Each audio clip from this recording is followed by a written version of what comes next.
How's it going, YouTube? So, for the third deck list on this channel, I thought that I'd bring to you guys my pure Charmer deck list. No familiar possessed, just the original Charmer cards.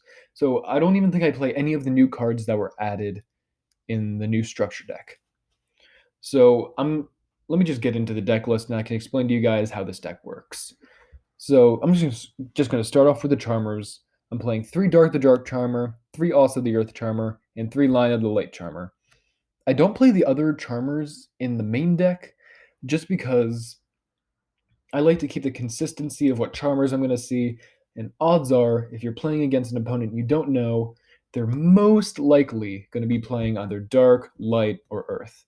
I think Dark, Light, and Earth make up at least 70% of all monsters. It'll be something ridiculous like that. And if you don't know, the Charmer cards, one of the oldest archetypes in the game, if they're face down and flipped face up, you can steal a monster of the corresponding type. So obviously, Dark steals Dark, also steals Earth, and Lina steals Light. Self-explanatory. But then for the other Charmer monster, I'm playing the new card, Edda the Sun Magician. Edda the Sun Magician is the best Charmer card to ever be added, even though it's not technically considered a Charmer card.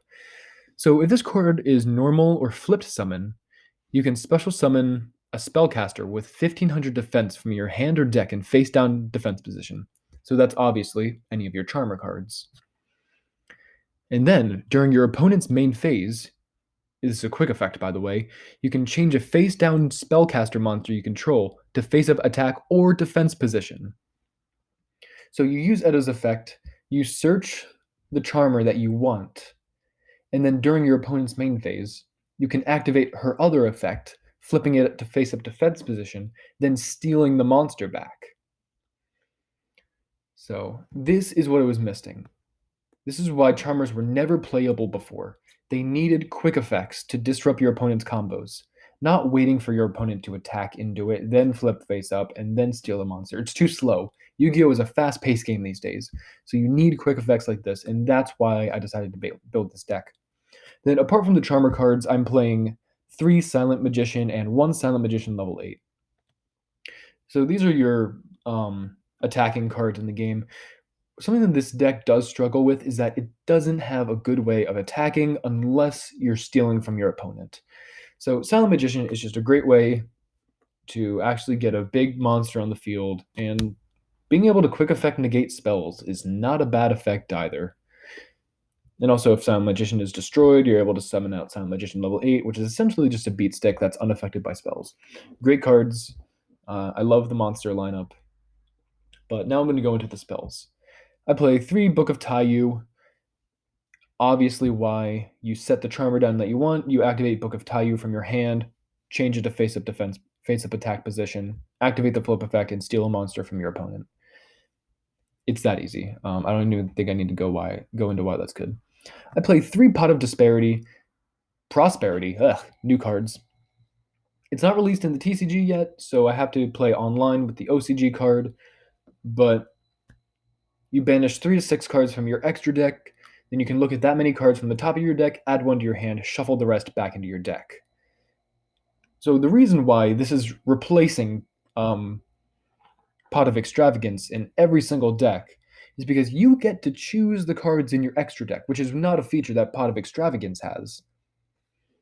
So, because there are times when you'll play Pot of Extravagance, then you'll get rid of like all of the extra deck monsters that you actually do want to use. And then last spell, I play 3 Scroll of Bewitchment, select an attribute, change the attribute to that attribute. So this is good for equipping it to your opponent's monsters. So if you have Lina on the field, but they have a dark monster on the field and you don't have a dark anywhere, you scroll, you change their attribute, then they're a light, then you can steal it. Pretty good. And so all the traps, they're just about keeping your Charmers surviving battle.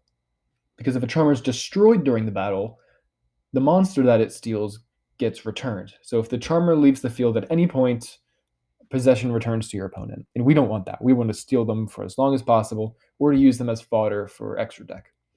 So 3 Waboku, you take no battle damage, monsters can't be destroyed by battle. Perfect. It's the perfect trap card for this. 3 Threatening Roar, not letting your opponent do the battle phase, and also 3 Draining Shield, just stopping your opponent from attacking.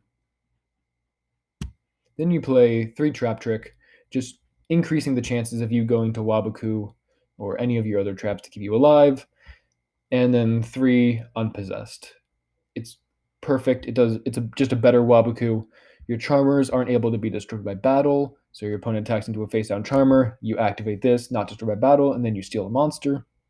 And then, even if they are destroyed somehow, like even by a card effect, then you can special summon 1 spellcaster with 1500 defense, all your Charmers, or Edda, actually. I forgot to mention that all the 1500 effects also apply to Edda. You can special summon it into a face down defense position so long as it's a different attribute. So that was my quick blow through of the deck. Unpossessed Waboku, they keep your Charmers alive. These all stop the battle phase from happening. The spells are used to get to the cards that you want and to activate your Charmers. And the monsters, they steal monsters, negate spells, and steal monsters during your opponent's turn. So now I'm going to go into the extra deck. This you can really have fun with and play whatever you want. I play 3 Phantom Knight Breaksword. It's a good generic length level 3 Xyz monster. Just something to go to if you're just stuck with like 2 Charmers in your hand and you don't know what to do with them. 3 Apollosa. You're going to be having a lot of monsters on your field, most of which aren't even your original monsters. So stealing monsters and then going into a high link monster to get them all off the field is great. 3 Lina the Light Charmer Shining, and 3 also the Earth Charmer Immovable. And obviously I will include Dark, the Dark Charmer, whatever, once it's added to the game. You summon it to the field. You can target a corresponding attribute monster in your opponent's graveyard, special summon it to a zone that the monster points to. It's great. You summon it, you pull a monster from your opponent's graveyard, then you can go into your higher link monsters if you should desire. And then, if this card is destroyed, you can add 1 corresponding attribute monster. So light searches light, earth searches earth, dark will search dark. With 1500 or less defense, and you can use its Charmers, and you can add it to your deck or hand, and you can add it. It's basically, yeah. Then 3 IP Masquerena. It's really good link monster. You're going to be getting a lot of monsters during your opponent's turn. So you get IP Masquerade on the field, you use Edo's effect, you flip over a Charmer, you steal it, then you have 4 link, you have that triangle, then you can make Apollosa using IP Masquerade's quick effect. So that's all the extra deck that I play. And then for the side deck, which is just as important, you get your Fire Charmers, your Wind, and your Water Charmers, along with all of the link monsters. These you side in when you're facing an opponent that uses like primarily fire, wind, or water. So if you're going up against Salamandrate, or if you're going against Virtual World, or if you're going against,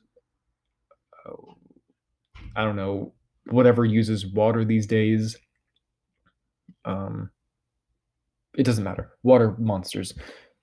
So yeah, that's basically all I have for this video. Guys, thank you so much for watching, and all the new subscribers that have joined.